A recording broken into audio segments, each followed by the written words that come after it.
Hey guys, what's going on? So today in King's Raid we're going over dragon raids at level 70 plus, along with the etiquette expected of a Leecher. I did a pretty general fire dragon raid guide a bit ago, and I guess most of the tips there still hold true for higher level fire dragons as well, so today we're focusing on black dragon level 70. Let's start with a general team comp for black dragon. This isn't a solo raid guide, I'm sure there's other videos around for that. I always raid with the same person and we seem to fill each other's weaknesses pretty well, so try and find a raid partner that you can communicate well with heroes to complement one another. The best hero you can ever have for black dragon is Gao.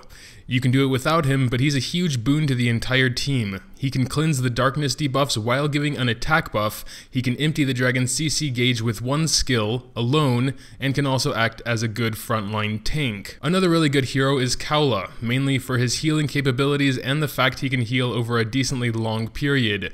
This really helps your more squishy heroes survive the dragon's big AoE attacks, like his dragon breath stuff. He also has a good CC that, if it doesn't focus on the little dragons, takes a large chunk from the dragon's CC gauge. As far as DPS is concerned, it is widely believed that Aisha and Luna are pretty much the best for pure damage. Someone like Yana can probably outdamage them both, as she's specialized in dragon raids. Tanks are probably the least important of the team. That's not to say they're unimportant, but most tanks will do the job just fine. In this team comp we have Claus and Jane as the tanks. Claus' physical defense buff helps survive the dragon's physical attacks, like Tail Whip, while Jane helps the DPS do their thing since she has an IM-Def reduction debuff, and both DPS, as well as most of the rest of the team, are magic dealers. Besides that, there are kind of the filler units, Maria and Cassandra. Maria helps quite a bit with CC when Gao's S3 is on cooldown, and is also really nice for pulling the mini dragons together to wipe out with Luna in phase 2. Cassandra in this case is actually the main healer, as Tiny hates healing with Kaula. Her attack buff is also pretty nice, and gets my more crit damage focused Luna to well over 100% crit rate. So as for replacement, since of course everyone watching this won't have all those units, there really is no replacement for Gao, I'm afraid. If you or your raid partner don't have him, you're at a pretty significant disadvantage. Kaula can be replaced with another AoE healer like Laius. If your Frey is very strong and you can time the shields right, she might also work to mitigate the damage from the dragon's large AoE attacks. As far as DPS are concerned, it doesn't matter as long as they're dealing a good amount of damage. Celine, Arch, Nyx, Yana, whatever you guys have should be okay. Tanks, again, you can be pretty flexible with. I tried some runs with my new Ricardo and he even worked quite well, even though his place is more arena. His CC is honestly quite good, especially his S3. His S2 can also save your entire team in the event that the dragon gets his ultimate attack off where he flies into the sky. Although he will probably die in the process if it goes through many of your heroes. Just try and pick tanks that synergize with the rest of your team. Sub DPS and sub healers are basically the fillers. If you need more CC for the dragon, take some good CC like Maria or Lorraine. If you're not healing enough, take another healer, etc. It's pretty hard to make a guide like this without knowing what you have access to, so more than likely you'll need quite a bit of trial and error to find your own way. Now we're going to be talking about strategy. You have all your heroes picked out and decided, now it's time to put them to the test. If you're new to Black Dragon or playing with a new raid partner, it'll probably take a bit to understand their patterns. I found it works best when you can take the dragon down without Gao through a combo of you and your partner's CC, and then use Gao for emergencies, like when the dragon starts flying. If you don't have Gao, then feel free to use CC in phase 1, but save it for when he starts flying in phase 3, or you might get wiped out. Taking someone who can cleanse debuffs is very helpful as well, since the darkness debuffs the dragon is always putting on you are very annoying. They cut your damage in half and you take more as well. With that being said, wait until the cleanser cleanses you to do your massive attacks, like Luna's Carrots, Aisha's Beam, etc. Mostly you'll have to adjust to the situation as the dragon can be unpredictable. He doesn't have that many attacks though, and it's pretty easy to see which one he's about to do. The unpredictable thing is the order in which he does them. It seems to be random. In phase 2 with the little dragons, just try and kill as many as possible. Of course it's preferable to kill all of them, but that's much easier said than done. They're quite tanky and you only have a few seconds before Big Papa comes home.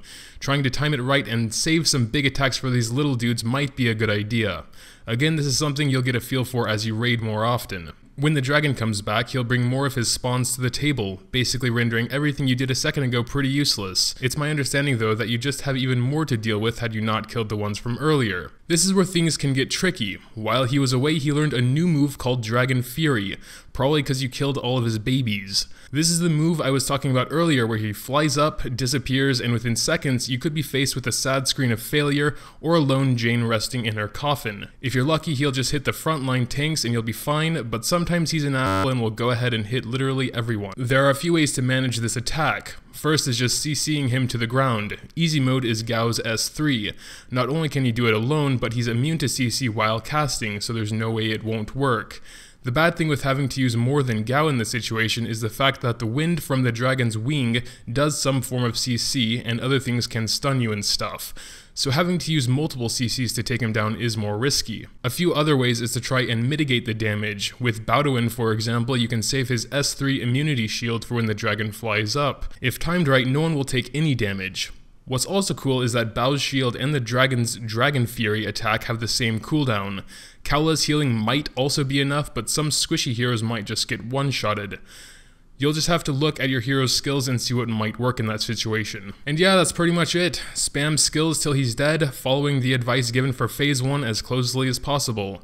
Now basically a quick little note to Leechers. I don't like the word, but I'm not sure how else to describe it. A Leecher is someone who joins your raid that, under normal circumstances, would have no chance to beat the dragon, even with 9 equally leveled and geared units. Basically, if the team you joined has no problems without you, you're a Leecher. That's how I see it. Now, there's totally nothing wrong with being a Leecher. Tiny and I love helping our guild members getting some high-level gear for their units, even before they're level 71. Also, the items they get are awesome for upgrading their current T6 gear. Of course, inviting a third member to our raid has a pro and con for us as well. There's more gear to choose from, and we get a bit more raid tokens for having a third person. In exchange for that, we get an average lower amount of items. As a Leecher, it should be understood already, but in case it isn't, I have to say this. Let your carriers bid first at the results screen. That's it. If you're getting carried by 1 or 2 people, chances are they are looking for something specific or a set for a certain hero. Even if you'd like to start stockpiling earrings from when your heroes are level 71, that's the trade-off for being carried.